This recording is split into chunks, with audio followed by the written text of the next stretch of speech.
Bonjour chers téléspectateurs de Moto TV, bienvenue à suivre notre édition du journal qui commence par les sommaires. Plus de 20 000 déplacés de guerre bénéficient depuis 2 jours des assistances en vivre en localité de Kiambo dans la zone de santé de Moussienene à territoire de Lubero. C'est dans du programme alimentaire mondial PAM s'est interrompu pendant quelques heures l'après-midi du mardi suite à une panique causée par un malaise sanitaire de bénéficiaires. Les sources locales démontent ces cas de mort. Des sources locales démontent des cas de mort comme confirmation les réseaux sociaux. Bienvenue au détail de ce journal.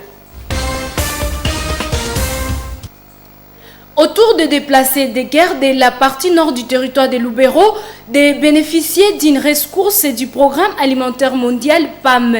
Deuxième jour de distribution de vivres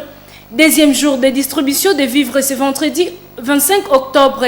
Les activités continuent normalement après un incident enregistré le jeudi 24 octobre. Aucune perte de vie humaine n'a été enregistrée, contrairement à une rumeur véhiculée par les réseaux sociaux. Reportage de Mwanampenzi Manzekele rendu par Isabelle Wangahemuka. Au nord de la zone de santé de Moussienene, en territoire de Lubero, la Caritas Butembo Beni réunit des déplacés de guerre pour une assistance humanitaire depuis 2 jours. Au stade de Kiambo, au sud de la ville de Butembo, ces personnes bénéficient des mêmes biens récemment distribués dans la ville précitée.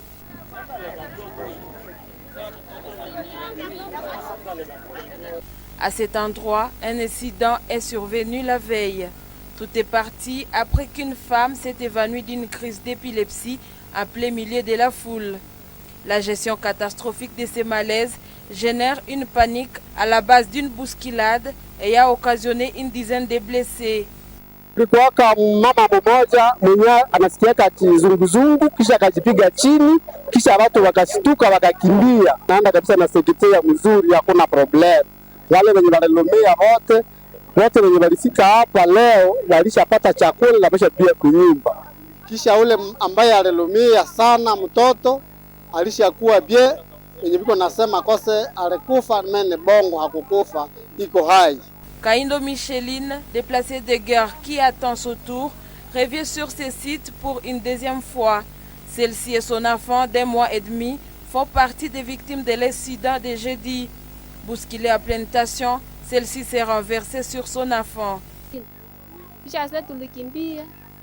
Nikaangukia kumtoto, hakuwa manyana mukanyaki. Wakasema mbasha vunjika, alistukaka.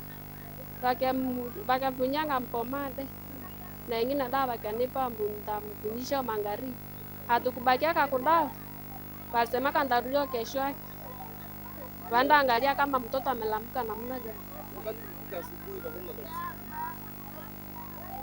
Tuse tulifika mtoto tu iko nakuwa bie tu, akisema mko nakuwa bie. Pana mtoto iko bie hata uwaka manyana mukanyangie. Le nourrisson a été vite dépêché pour les soins au centre de santé Kiambo, situé à environ 1 kilomètre du lieu du drame. Noëlla Boulere, infirmière à ce centre de santé, a soigné les bébés blessés le jeudi.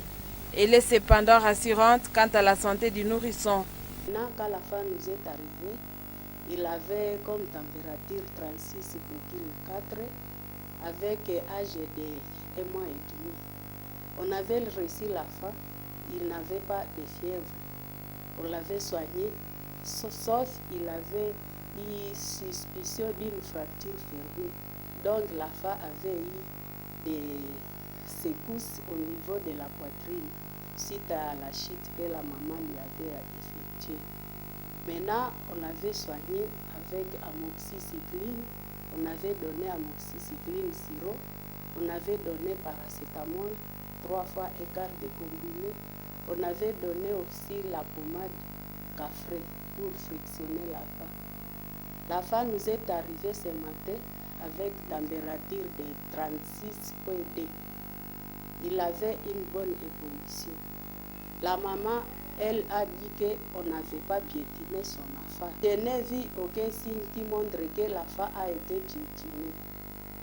Sauf en soulevant l'enfant, il pousse et pleure. Et ça signifie que la femme a eu un choc au niveau de la poitrine seulement. Mais c'est passable, ça évolue bien. Depuis le 24 octobre, le Programme alimentaire mondial PAM, à travers la Caritas Butembo Beni, distribue des vivres à 20 343 ménages des personnes déplacées en zone de santé de Moussénéné, les premiers des 3 sites de distribution prévus dans cette zone. Des élèves ont été sensibilisés à une sexualité responsable ce vendredi 25 octobre. Une sensibilisation en marge d'un échange intergénérationnel avec les élèves filles des différentes écoles de la ville. La coordination des comités des élèves de Butembo qui a organisé cette activité appelle les bénéficiaires à mettre en pratique les conseils reçus de cette séance. Suivez ce reportage de Luciana Msivirwa et Sacré Kangiti.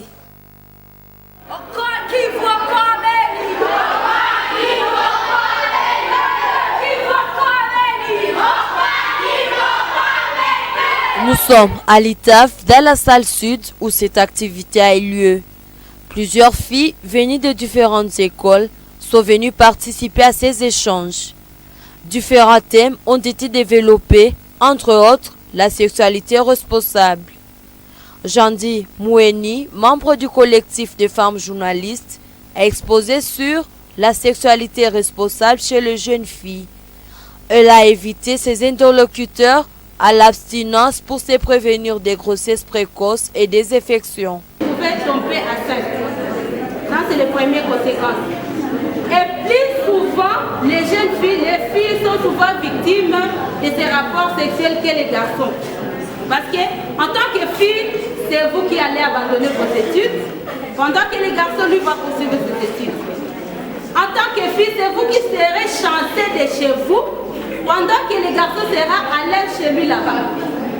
Au-delà de la grossesse, vous pouvez avoir les infections sexuellement transmissibles. Donc, pour vous protéger contre ces conséquences néfastes, la meilleure méthode, c'est l'abstinence. Crispin Koulimouchi, secrétaire du COSEB, a indiqué que cette journée est célébrée pour conscientiser les jeunes filles sur les risques qu'elles courent avec la sexualité précoce et non responsable. Et cette activité a été organisée pour pallier au problème de jeunes filles qui sont confrontées à plusieurs problèmes, notamment il y a certaines filles qui n'ont pas confiance à elles-mêmes, il y a certaines filles qui ont des problèmes de santé, il y a certaines filles qui manquent quoi faire exactement suite à de manque d'orientation. C'est à cette idée que nous avons vu mieux d'organiser cette journée. Cette année, la journée de la jeune fille a été célébrée sous le thème « La vision de jeune fille pour l'avenir ». La jeune fille et l'engagement envers la société à la découverte d'Alia Naomi, une jeune musicienne engagée de la ville de Butembo qui s'est investie dans l'éducation de la communauté à travers sa musique. À carrière depuis 2023, la jeune communicologue en formation encourage la population de l'Est et de la RDC à demeurer forte face à la situation de guerre. Sa musique se veut d'attirer l'attention de l'humanité sur la situation du pays. Découvrez cette jeune fille dans ses portraits. SOS on crie, mais à qui vend ça? Sois pas des news, les mondes, c'est manque des sangs qui coulent. On assimile nos malheurs, votre big se déchire. Le Congo sera beau, pas un violent non droit. C'est ici que commence l'engagement d'Alia Naomi envers la communauté. De son vrai nom, Alia Kasivirei Naomi s'illustre en si peu de temps dans le monde artistique et réussit à représenter la fille de Butembo par sa capacité à s'organiser.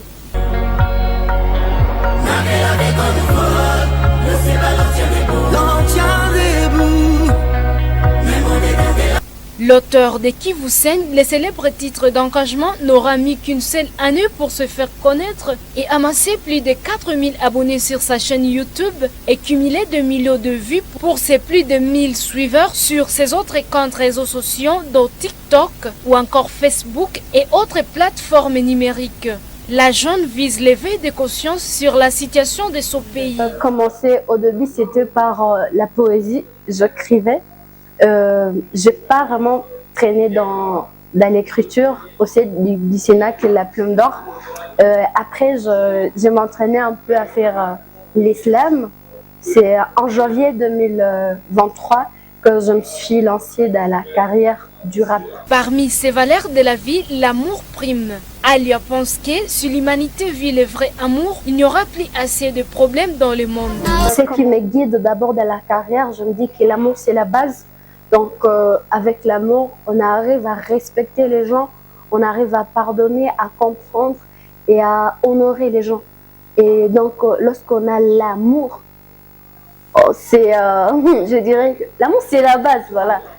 L'artiste Alia Kass Naomi axe beaucoup ses textes sur le développement personnel. Elle veut motiver la communauté au travers de ses musiques que tout le monde peut arriver à développer ses talents pour le bien de l'humanité.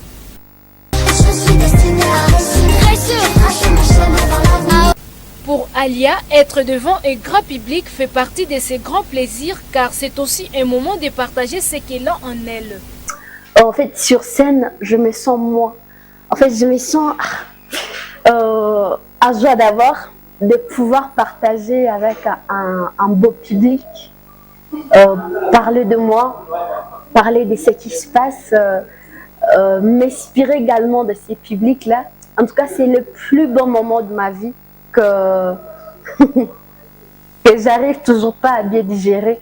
Mais en tout cas, la scène, c'est moi. La scène, c'est ça ma vraie famille.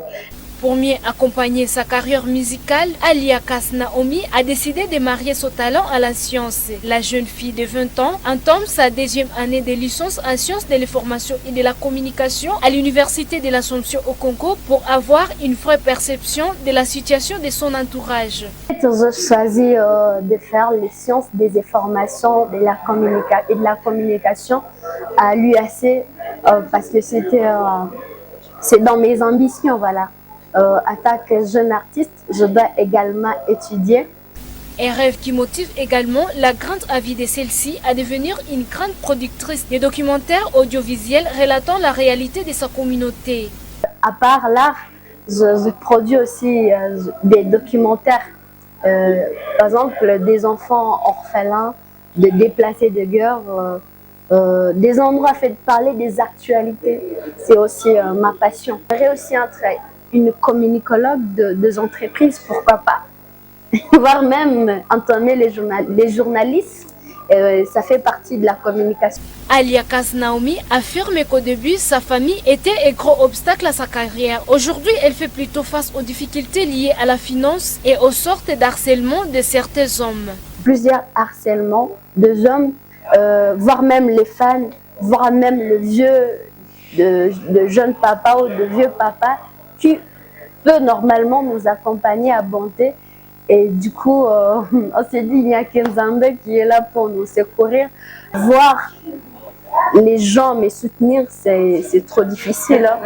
En tout cas, trouver quelqu'un de ma communauté surtout, c'est difficile. En tout cas, ils sont rares ceux qui m'accompagnent. Et one love pour vous.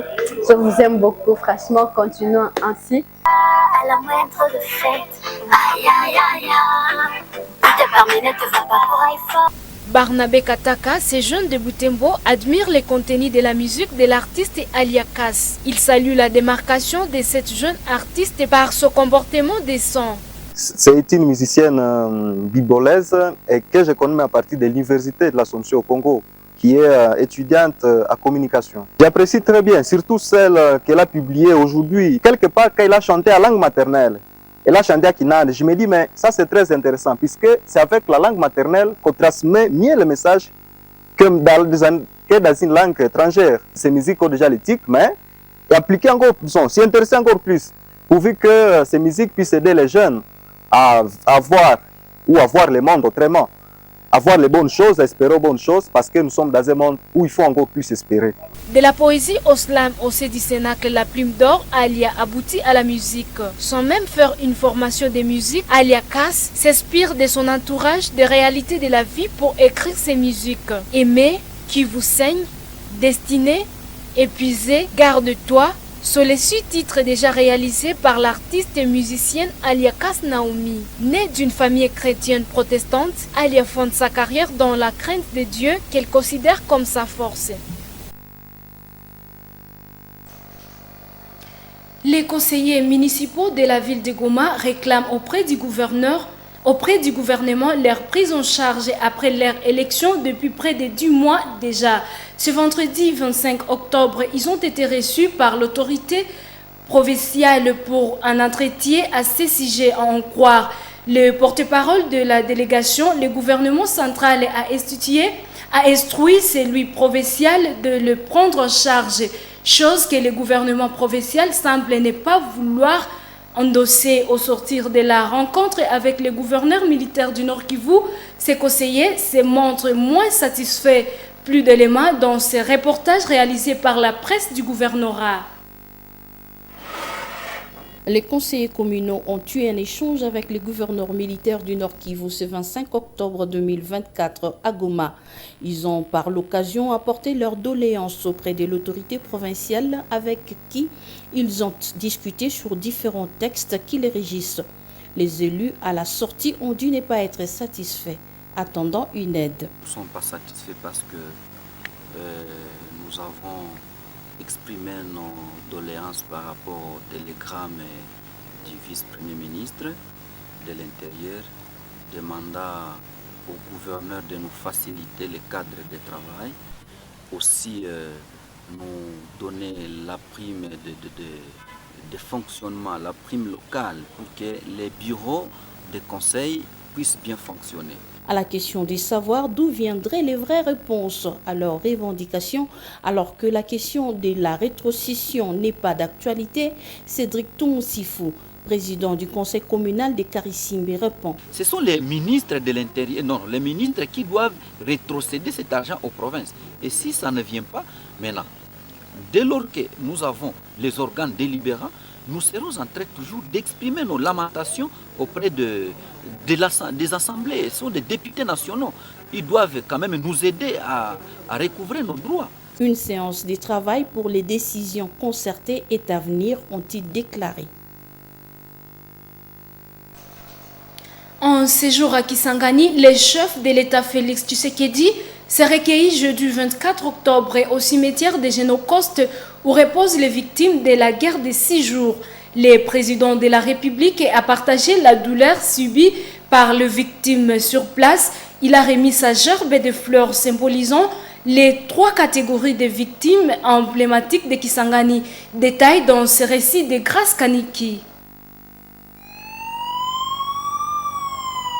Le deuxième jour de sa mission à Kisangani, le président de la République démocratique du Congo, Félix Tshisekedi, débute ses activités par une cérémonie solennelle en hommage aux victimes du génocide. Le chef de l'État fait un recueillement au site mémorial du cimetière de la guerre des 6 jours et lieu chargé d'histoire et d'émotion. En mémoire de ces victimes, le président Tshisekedi dépose une couronne de fleurs au pied de 3 stèles qui symbolisent les différentes catégories de souffrances vécues par les habitants de Kisangani. Ces stèles rendent hommage aux victimes jetées dans la rivière Chopo et dans le fleuve Konko, à celles enterrées vivantes dans des fosses communes, ainsi qu'à celles dont le sort demeure inconnu et étant porté disparu. Par la suite, Félix Tshisekedi se rend au siège de Frivao, le fonds spécial de réparation et d'indemnisation des victimes des activités illicites de l'Ouganda. Ici, il remet symboliquement une enveloppe d'indemnisation à l'église catholique locale qui fait partie des victimes de violences passées. Ce geste a été particulièrement apprécié par l'archevêque métropolitain Marcel Outem-Bitapa qui a souligné l'importance de la réparation pour la guérison des blessures anciennes. Chers téléspectateurs, c'est la fin de notre édition du journal. Merci à vous de l'avoir suivi. Au revoir.